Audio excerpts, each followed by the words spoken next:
बिस्मिल्लाहिर्रहमानिर्रहीम अस्सलामुअलैकुम। Welcome to my food facts. कैसे हैं आप सब? अल्लाह पाक से दुआ है कि आपको अपने प्यारों के साथ खुश और आबाद रखे और आप पर अपनी रहमत का साया बनाए रखे। आमीन सुम्मा आमीन।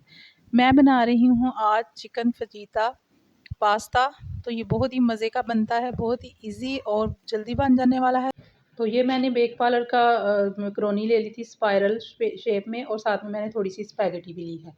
तो सबसे पहले आपको बता देती हूँ, ये देखिए चिकन मैंने आधा किलो लिया है बोनलेस। मैंने इसको स्ट्रिप्स में काट लिया है। थोड़ा सा मैंने अदरक क्रश किया हुआ लिया है, और मैंने 4 जवे लेके लहसुन के उसको क्रश कर लिया है। तो एक मैंने मीडियम प्याज लेके उसको मैंने जूलन कटिंग में काट लिया है। इसी तरह मैंने येलो और रेड कैप्सिकम ली थी, उसको भी मैंने इस तरह जूलन कटिंग में काट लिया है। साथ में मैंने थोड़ी सी मकई ली है, और ग्रीन कैप्सिकम भी इसी तरह स्लाइस में कटिंग कर लिया है। और मैंने काली मिर्च क्रश की हुई ली है। एक बड़ा चम्मच मैंने चिकन पाउडर का लिया है, और एक बड़ा चम्मच मैंने चिली फ्लेक्स और वाइट मिर्च ली है 1 चम्मच, और ये नमक लिया है 1 चम्मच, और मिक्स हर्ब ली है मैंने। इसमें ये फजीता हर्ब्स होती हैं, मिक्स हर्ब भी कहते हैं इसको, और हरा प्याज लिया है। इससे ग्रीन वाला पार्ट लेना है आपने, वो एंड पे जाएगा। तो सबसे पहले थोड़ा सा ऑयल ले लेंगे, बहुत जल्दी से बन जाता है और बहुत ही मज़े का बनता है ये। इस तरह मैंने इसमें लहसुन डाल दिया, और उसको क्रश किया हुआ जो लहसुन डाला है उसको थोड़ा सा प्यारा सा कलर लाएंगे उसका गोल्डन सा। बहुत आपने जला नहीं देना, फिर इस तरह फ्लेवर नहीं इसका अच्छा सा आता। तो बस गोल्डन सा इसका कलर करना है दोनों चीज़ों का। मैंने अदरक भी डाल दिया और लहसुन भी। तो जैसे ही इसका प्यारा सा कलर आएगा, फिर इसमें हम चिकन डाल देते हैं। तो ये देखिए चिकन का अच्छा सा उसका लहसुन का अच्छा सा कलर आ गया, और साथ ही मैंने इसमें ये जो स्लाइस में काट करके चिकन रखा हुआ था वो डाल दिया। चिकन का थोड़ा सा कलर चेंज होगा, तो जैसे ही वाइट होगा पिंक से, तो 4 से 5 मिनट कुक करने के बाद देखिए चिकन का कलर जो है वाइट हो चुका है, और अपना पानी भी इसने रिलीज़ कर दिया।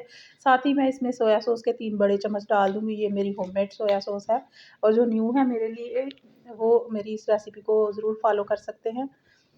तो साथ ही मैंने इसमें 2 चम्मच सिरके के भी डाल दिए हैं। इन दोनों चीज़ों से इसका बहुत अच्छा सा फ्लेवर आएगा, और चिकन को मज़ीद मैं इसमें कुक करूँगी।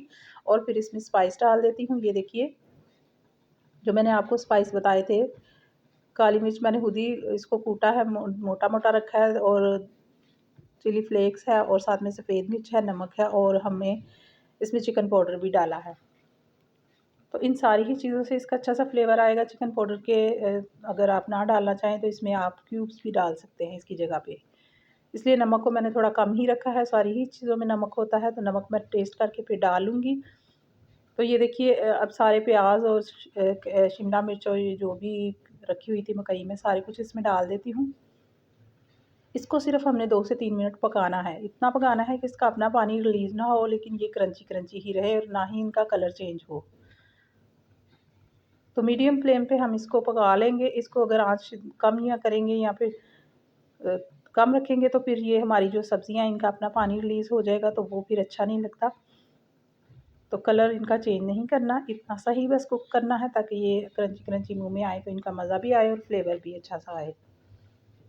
तो साथ ही जो मैंने वो मैकरोनी रखी हुई थी अभी वो डाल दूँगी। 2 बड़े चम्मच मैंने इसमें केचअप के डाल दिए हैं, और स्पाइस आप अपने टेस्ट के मुताबिक डाल सकते हैं। अगर ज़्यादा तीखा खाते हैं तो आप ज़्यादा मिर्ची यूज़ कर सकते हैं, और अगर बच्चे कम पसंद करते हैं तो इसमें मिर्ची जो है वो आप कम कर सकते हैं।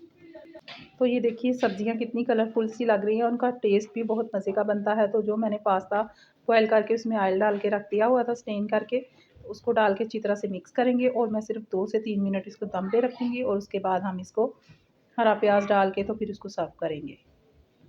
थोड़ा सा हरा प्याज मैं इसमें दम में भी डाल देती हूँ। अच्छी तरह से मैंने मिक्स कर लिया है इसको, बहुत अच्छी सी खुशबू आ रही है इसकी। और ये देखिए हरा प्याज जो ग्रीन वाला पार्ट होता है वो मैंने डाल दिया है, कट करके रखा हुआ था। अब 2 से 3 मिनट सिर्फ इसको दम पे रखेंगे, और इसको मैं डिश में सर्व करके तो आपको दिखाती हूँ। तो ये देखिए बाकी का जो मैंने रखा हुआ था गार्निश के लिए वो डाल दिया हरा प्याज। इसका चिकन जो है उसका भी अपना ही फ्लेवर होता है, और ये जो मैंने पास्ता तैयार किया है फजीता पास्ता, ये भी यकीनन आपने नहीं खाया होगा तो ज़रूर ट्राई कीजिएगा। आपको, आपके बच्चों को, घर वालों को सबको बहुत पसंद आएगा। तो चलिए फिर मिलेंगे किसी और वीडियो में किसी और रेसिपी के साथ। हज़रत मोहम्मद मुस्तफ़ा सल्लल्लाहु अलैहि वसल्लम ने फरमाया, माँ का हक़ अदा करते रहो, कसम है अल्लाह की अगर तुम अपना गोश्त काट कर इसे दे डालो जब भी इसका चौथाई हक़ अदा ना होगा। सुबहान अल्लाह। अल्लाह ताला आप सब पर, हम सब पर अपनी रहमत फरमाए। हमारे घरों में अल्लाह हमेशा हलाल रिज़्क़ अता करे। अल्लाह ताला गुरूर से बचाए, आजिज़ी में रखे। फिर मिलेंगे किसी और वीडियो में किसी और रेसिपी के साथ। अल्लाह हाफ़िज़।